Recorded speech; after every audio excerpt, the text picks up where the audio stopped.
Hi, my name is Jaya or Amanda, and I'm pleased to have the opportunity to speak today about my life and the role of Sat Shree in New Dharma in my life.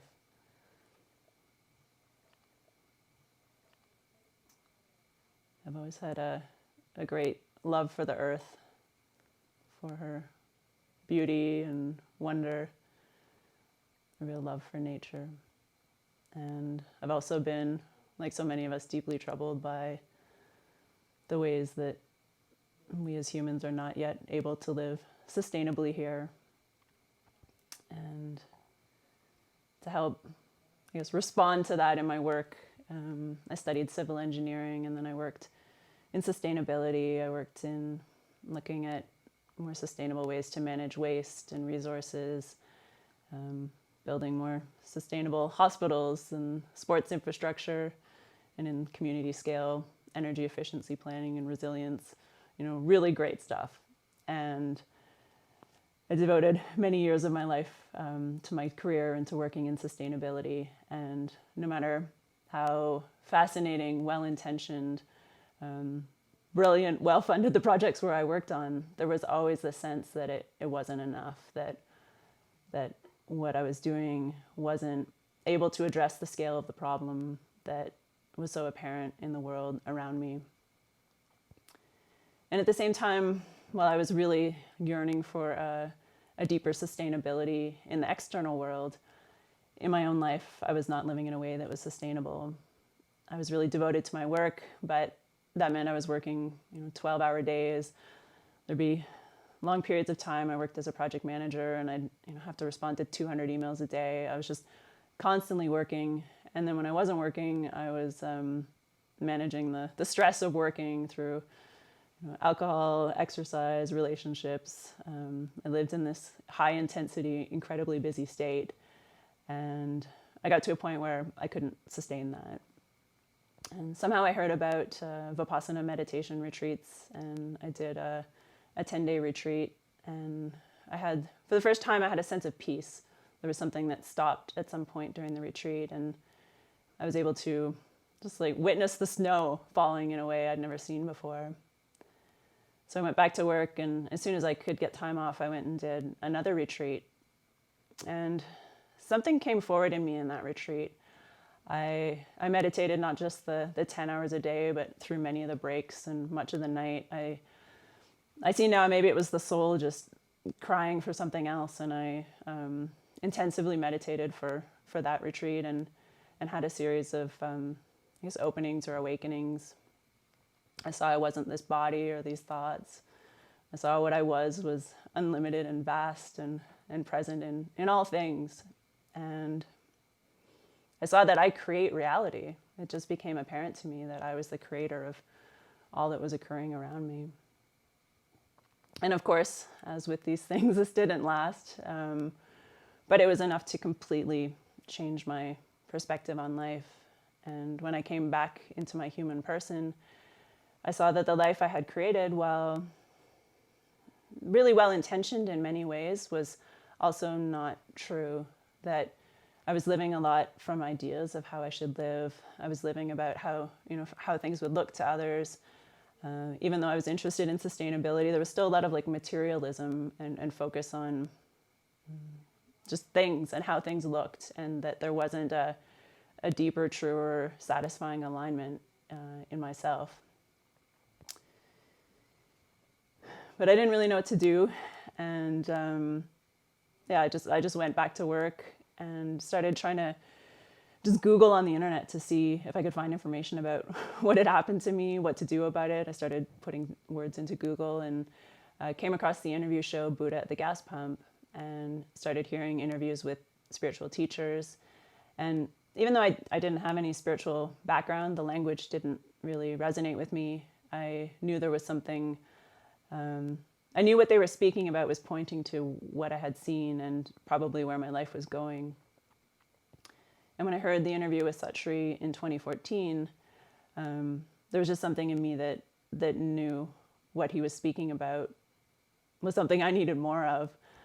On the person level, I related to him. He had been an architect and community activist, also really interested in sustainability, living a very full professional life. And this awakening had come out of nowhere, and he'd followed it immediately.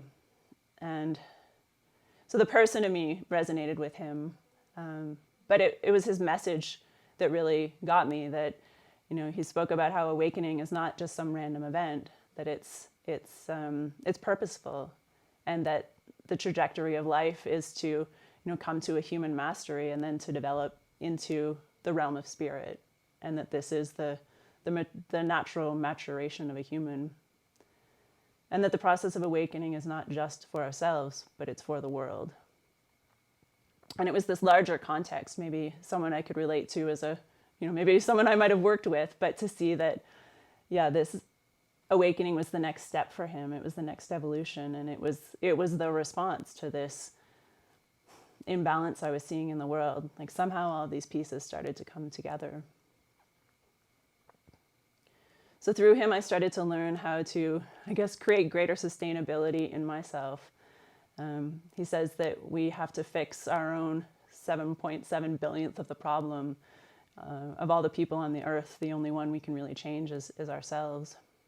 And so I started, doing the work of meeting trauma in my body, clearing.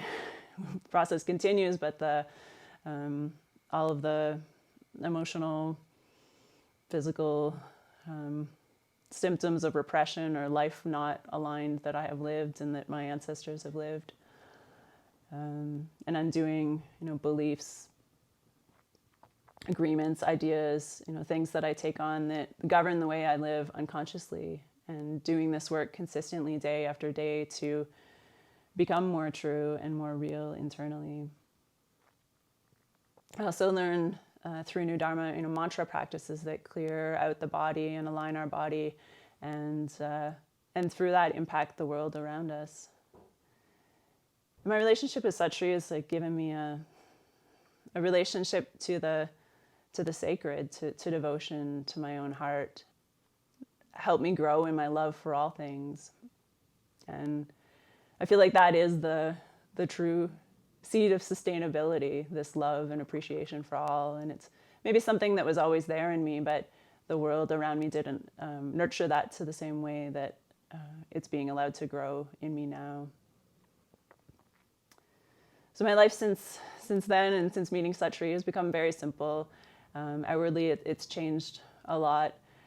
I have many opportunities to serve New Dharma now, and bringing a lot of the skills I had from my life before and applying them to serve this work and others who are drawn to it. And it's immensely gratifying to do. I find so much joy. And whereas before I would get really burned out in my work a lot, there feels like this almost limitless source of energy to do this work. It feels so needed and so right, and I feel tremendously grateful for the opportunity to work on the things I'm given to work on. And I feel like, my just day-to-day life is this never-ending training of answering this question for myself. Is how do I restore the nature I so wish to be restored externally within myself? How do I come closer to the source of nature's will in myself every day? How do I return to a greater love and truth and bring that into the world in whatever way I can?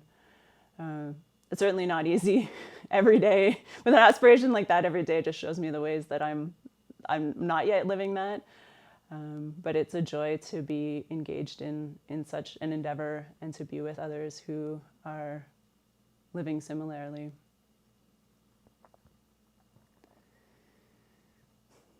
So I think if I had to explain this change in my life to the one I was before, I think it would be hard to explain mentally that this work that we're doing is what will change the world. But there's just such a conviction, there's such a knowing, a solidity that what we are doing matters and will help change the world. So it's here in this moment where we heal the world. In each moment, we hold it.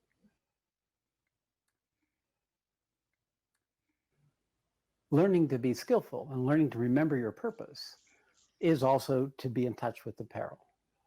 They go together. Yeah, I wish there were more words I could say to explain that, but it's just this, it's a felt sense in my body. There's a settling and a peace and a resolution that I've never had before, and that kind of endlessly looking to find meaning or purpose has really settled. And now there's just a day-to-day living and a wonder at what continues to unfold. So I have immense gratitude to Sat Shree and New Dharma and the Sangha and all those who make possible these opportunities to grow and develop and come to greater love and truth for the world. And I hope this video has been beneficial to you. So thanks for the opportunity to share.